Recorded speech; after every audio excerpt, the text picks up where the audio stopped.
Hi friends, मेरा नाम आर्यन है और ये कहानी मेरे नाना के घर की है। वैसे तो मेरे ग्रैंडफादर के ग्रैंडफादर हमारे गांव के राजा थे, तो इसलिए हमारा बहुत बड़ा मकान था। पर इतना बड़ा मकान होके भी हम उसमें नहीं रहते थे, क्योंकि इसके पीछे एक बहुत गहरा किस्सा छुपा है जिसको मैं आज आपको बताने वाला हूँ।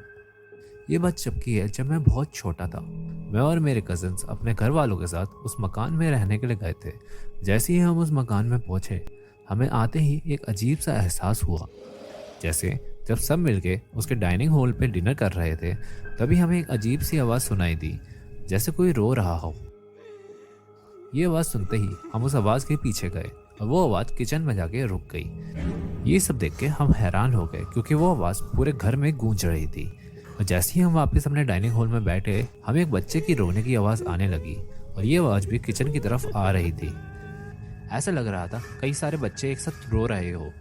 तो हम उसको चेक करने के लिए गए और जैसे ही हम किचन के अंदर गए, हमने देखा एक बहुत सुंदर औरत वहाँ खड़ी है और बस रो रही है।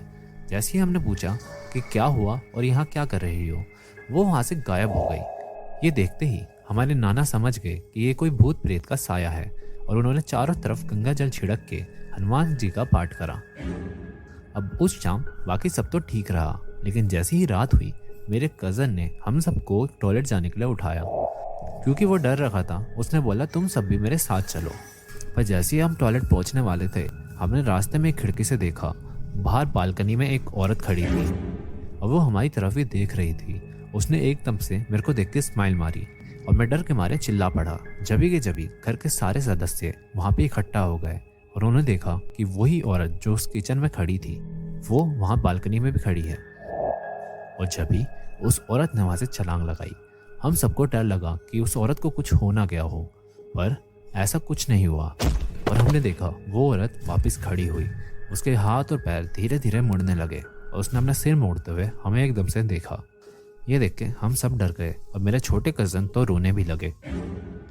अगले दिन हमने एक तांत्रिक को वहाँ बुलाया और उसने बोला कि इस घर पे बहुत बुरा साया है और इसको छोड़ देना ही सही रहेगा। और यही रीज़न है कि हमारा नाना का इतना बड़ा पुश्तैनी घर होने के बाद भी हम उसमें नहीं रहते।